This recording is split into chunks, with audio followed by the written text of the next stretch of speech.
I've reviewed over 100 cycling upgrades, accessories, clothing, wheels, bikes on this channel over the last 12 months. But in this video, I'm gonna go over the 9 absolute best of the best things you can possibly spend your hard-earned cash on. So I'll give awards to 9 cycling accessories in this video, all of which I paid for with my own money, except for 2 of them. And those 2 products were given to me for free to review. But as always, I'll be completely transparent and tell you beforehand whether I paid for them or they were given to me to review.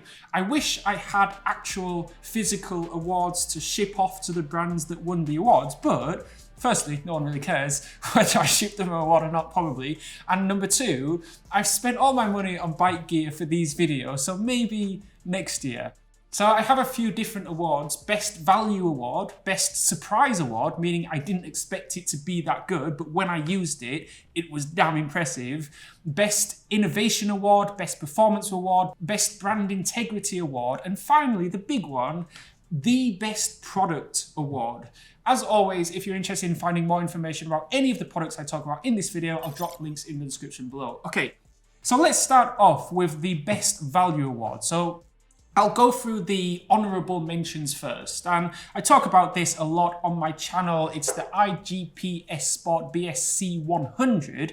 I really dislike the name, but it is a really good bike computer. For $40, and it's sometimes even on sale for about $30, $35, it's an absolute beast of a bike computer. In terms of real world use, there are 5 metrics that I want my bike computer to track: the duration of the ride, distance ridden, current speed, average speed, and the time of day.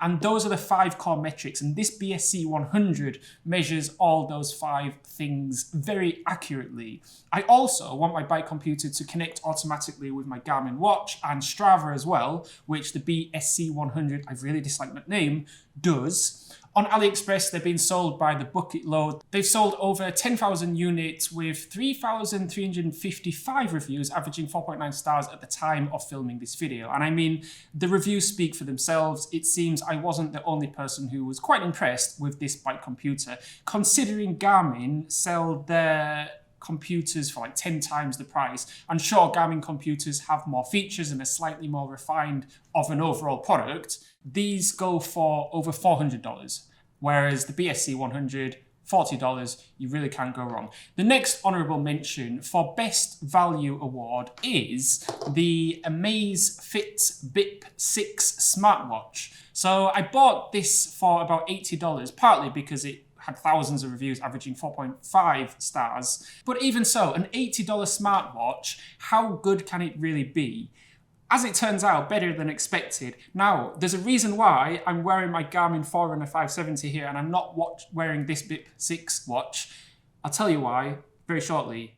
As soon as I unboxed it, the first thing I noticed was how good the build quality is. So, as I mentioned, I also have the Garmin Forerunner 570, and the Amazfit smartwatch is, I would say, the same build quality as the Garmin Forerunner 570, and this thing costs $500. And I thought that the Forerunner would give me significantly more data than the Amazfit, and it does give more, but not significantly more data, if that makes sense. The Amazfit, it gives all the data I need. For example, if I go for a run, it gives me analysis of the run, like the time and distance. It tells me the aerobic and anaerobic load of the workout I just did. It tells me how much time it estimates I should recover before my next intense workout. It even gives me an estimate of my VO2 max.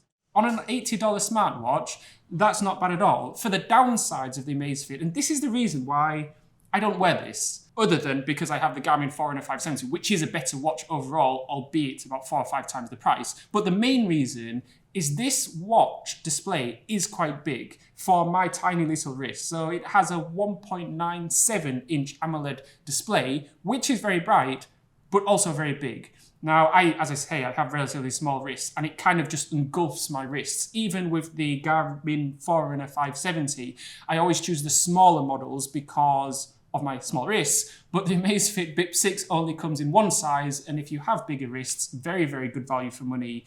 But now, on to the winner of the Best Value Award, which is, and I don't have it with me, it's in the other room, the Sava A7L Pro bike. So I bought this a few months ago with my own money, and my goodness, it's good value for money. For $1,500, you get a fully carbon aero bike. You get aero handlebars, integrated cables, so they're super clean, aero frame and seat post. The frame, the fork, and the seat post use T800 carbon fiber, so it's relatively lightweight for an aero bike at 8.9 kilograms.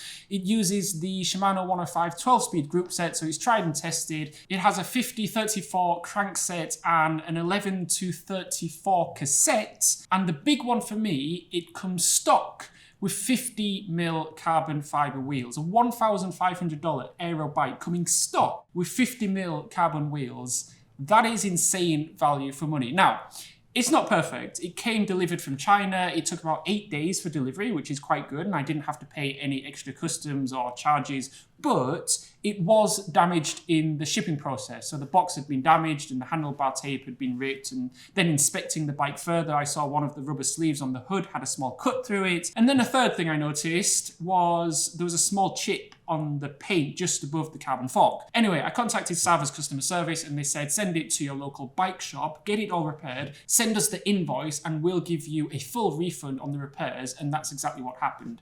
Another downside is the max tire clearance is only 28mm.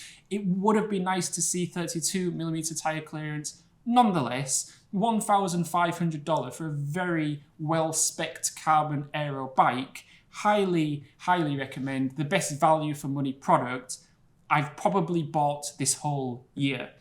Now, on to the biggest surprise award, the products where I didn't actually think they would be that good, usually because they're very cheap, but when I unboxed them, I tested them out, and I was very surprised. So the honorable mention goes to another name that I don't particularly love, the YKYW Bike Men's Cycling Bib Shorts. So I had never heard of the brand YKYW Bike before, but their bib shorts on AliExpress had 1,328 reviews, averaging 4.9 stars out of 5, at least at the time of this video.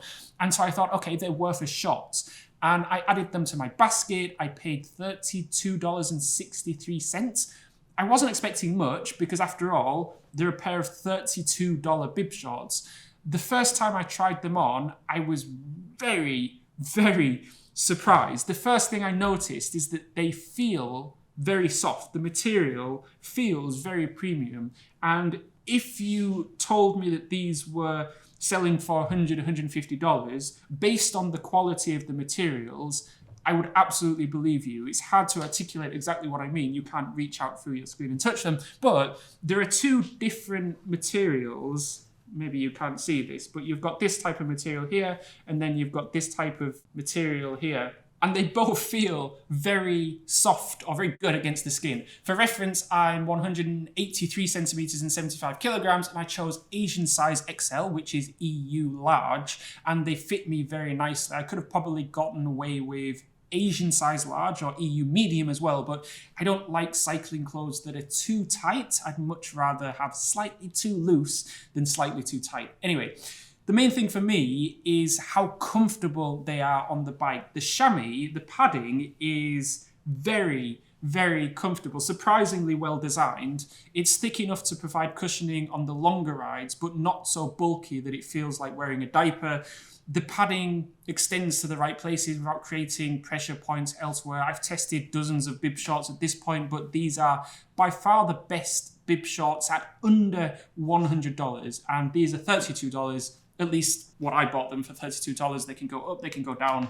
Don't blame me. Thank you very much. Absolute bargain. Also, I have created the Cycling Gear Leaderboard where I list all the products I've ever reviewed and I give them a score out of 10 to 3 metrics: the quality of the product, or how well it's made, the function of the product, or how well does it actually do what it's supposed to do, and finally the value for money of the product. And then using those 3 metrics, I score them out of 100. You can access that leaderboard for free, of course, in the description below. So the YKYW Bike Bib Shorts are the honourable mention, but the biggest surprise award goes to, and I've got to apologise to Reverie for this because I made a video couple of weeks ago, and I said that they were a Chinese brand. They are absolutely not a Chinese brand. They are based in Singapore, and they have warehouses in the US and Hong Kong. So that's why the shipping times are relatively quick. Again, I'd never heard of this company before they sent me out a couple of sunglasses. They didn't even ask for a video review.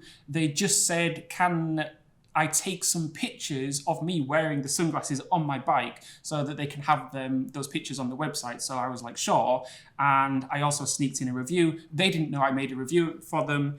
And for context, before getting hold of these, I used to use, and still do for running, my Oakley sunglasses. So these are the Oakley Saphira sunglasses. They go for maybe $250, $300. But on the bike, it's these Reverie sunglasses that I reach for, I'd say 90% of the time I go for a ride, for two reasons. Firstly, they're the most comfortable sunglasses I own. I have Lamada sunglasses, Rockbro sunglasses, Oakley sunglasses, and these Reverie sunglasses. And the Oakleys and Reveries are on par with each other in terms of comfort, but these Reverie sunglasses go for $35 to $45 on the Reverie website, and the Oakleys $250, $300. So the second feature that I like about the Reveries that I don't love about the Oakleys, I just like how much eye or face coverage you get with these Reveries. They protect my eyes from the wind when riding fast on my bike more than the Oakleys do, just because the lenses are bigger. And when I'm on my aero bars and I'm looking up like that, because the lenses are quite big, I don't see the frame of the sunglasses, which I do with the Oakleys sometimes. And the fact that they're, 6 times cheaper than my Oakleys, it's like if I had these before I bought these, I wouldn't have bought these and saved myself about $220, $250. As for the downside, so no product is perfect. As much as I love these, they have what Reverie call the X Patina Tech Pro high contrast lenses, which according to Reverie, and I'll read this from the website, defines colors better, reduces glare, improves depth perception, enhances visibility for crystal clear vision, and adapts well to different lighting conditions. Which, it's really nice to see that kind of technology on relatively budget $35, $40 sunglasses, but don't expect Oakley Prism lens color enhancing, right? The Oakley's still winning that area. These Prism lenses, in my opinion, are unrivaled when compared with every other pair of sunglasses I've ever used. But again, for the price, $35, $40, I can absolutely vouch for these sunglasses. You can buy them direct from the Reverie's website, and they have literally 16 colors to choose from. And I do have a 30% discount code too that you can use. I'll drop a link in the description for you to check these out with the coupon code. Now, onto the Best Innovation Award. So I've reviewed dozens of bike lights this year, but Magic Shine, time and time again, just make the best lights, in my opinion. Now, most of the Magic Shine lights I bought with my own money, but a couple they did send to me for review. Magic Shine lights are, in my opinion, better quality than most other lights at the same price point. They have better features, they're more waterproof, they have better battery life, and they're just very good value for money. They're not super cheap. I think the most affordable Magic Shine light is about $20, and they go all the way up to about $100, $120, but you get your money's worth. These things are built like a tank, but it's the innovation that really makes them stand apart. They have small 400 lumen lights, and they have bigger 800 lumen and 1200 lumen lights. Some of them with remote controls on the handlebars so you can attach your bike computer to the top. Others that have very sharp cut-off light angles to the side so you don't blind oncoming drivers.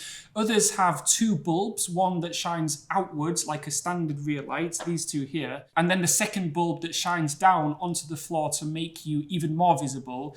They're constantly innovating, constantly coming up with new lights, with new features, with better batteries, and they're just relentless in that way. Speaking of relentless, I have this new light that I've not actually shown on this channel yet. So they have the Hori 900, which is, as you'd expect, 900 lumens. They recently came out with the Hori 1300S, which, as you'd expect, has 1300 lumens. What's nice about this is that it has all the features that the 900 lumen Hori has, but it's brighter and it has even more features. So the Hori 1300S, it has what Magic Shine call duo optics. So you can see in this light, it has essentially two bulbs. It has one low beam and one high beam. So the high beam, of course, when you're riding in, for example, the countryside or very dark roads where there's no traffic coming, so you're not going to blind anyone. And the light basically shines with 1300 lumens, it's a lot of lumens. The light shines everywhere, so it completely lights up the road ahead. However, with the remote control on your handlebar, or you can just reach down and press this button and it changes it to anti-glare. So as soon as a car comes, you can switch it to anti-glare, and then it only shines the light right in front of you as opposed to everywhere. I really like anti-glare features on a light, especially a light as bright as 1300 lumens. It also has FTR light sync, which basically means that when you turn it on with the remote control, or if you've got some Magic Shine rear lights, for example, this CMe 50 Pro, you turn this light on the handlebar remote and both of these lights turn on at the same time. So press it once, both lights come on. Very convenient. And one more thing, since Magic Shine do win the Innovation Award, is you can have it like this, or you can undo the Allen key and put this Garmin mount underneath, so you can have the Hori either this way up or this way up. So you can see that they're adding more and more features. Like the 900 just came out a few months ago and they're already come out with a 1300 lumen light with even more features. And they've also recently come out with the CMe 50 Pro. Again, I've not featured this on this channel before. One of the things that I dislike about some bike lights is these rubber bands. Because for me, I take my bike lights on and off pretty much every single time I go for a ride to charge them up. However, if your lights are attached to your bike with these rubber bands, then eventually these rubber bands are going to break because that's kind of the weak point. However, what Magic Shine have done very cleverly is you can attach this rubber band to your bike and that always stays on your bike. And so when you need to charge your light, you literally just slot it in, slot it off. So you've still got the versatility of using the band, so you can attach it to pretty much anywhere on your seat post, but you've got the durability because you don't need to keep taking the band on and off. Like, I don't know any light that has this feature, and that's why Magic Shine win the Innovation Award, because they just keep coming out with light after light after light with so many different innovations. I'm not going to go into it, but this Magic Shine light has a radar, because why not? This Ulti 1200, I use this on my mountain bike, and so this is an undermounted light as opposed to most of the other lights. I use this one for my road bike. They have lights that cover pretty much anything, and I'm not sponsored by Magic Shine. They don't pay me to talk about their lights, but I have a lot of their lights, and I have a lot of other brands' lights, and you really, really can't go wrong with Magic Shine lights. Now, onto the Best Performance Upgrade Award. Now, my honourable mention, and this is controversial because it's not strictly a bike upgrade or accessory, but it's completely helped my speed and endurance on the bike. It is the Anker Eufy Smart Scales. Now, I bought these things maybe about a year or a year and a half ago, my first ever pair of smart scales, and I've used them every single day since, minus the days where I've been traveling and not actually at home. So I don't bring these with me in my suitcase, of course. Where a lot of us are weight weenies and we spend hundreds, even thousands of dollars to shave off a few grams here and there. It's like, why not shave off a few grams of ourselves, right? And the smart scales are so helpful because once you have the habit of stepping on the scale every single morning, the graph pops up in the app on your phone and you see whether you've lost weight, put on weight, or maintained a steady weight. And at the end of the day, you can't improve what you don't measure. And without regular weigh-ins, it's surprisingly easy to find yourself heavier than you'd like before you even realize it's happening. The daily data creates accountability that's impossible to ignore or rationalize away. Or I shouldn't say impossible, harder to ignore or rationalize away. So there are many other metrics that the scale measures, like weight, BMI, body, fat percentage, muscle mass, even water percentage. I honestly don't pay much attention to these. I question how accurate, for example, the body fat percentage is, for example. So I just use the weight and it helps me keep on top of it. Highly recommend a pair of smart scales. And I wouldn't even necessarily recommend these specific scales. You can literally just Google or Amazon or AliExpress or whatever smart scales and they'll all pretty much do the same thing. Staying on the theme of upgrading the engine, i.e. ourselves, we can buy the fastest, the most aero, the lightest weight bike. But if the engine is slow, the bike is going to be slow. So the Performance Upgrade Award, it's got to go to the Jet Black Victory Trainer. Now, so Jet Black, they're based in Australia, and I couldn't not mention them in this awards video. The reason being, over a year ago, when my channel was super tiny, it had, I think, like 300, maybe 400 subscribers at the time. And Jet Black very generously provided me with one of their Jet Black Victory trainers to train for my first ever Ironman 70.3. I will forever be grateful to Jet Black for supporting me from the very early days, because I was really struggling. Like, it cost a lot of money to buy all of this gear. And so, especially back then, getting a free Jet Black trainer, I was very, very grateful.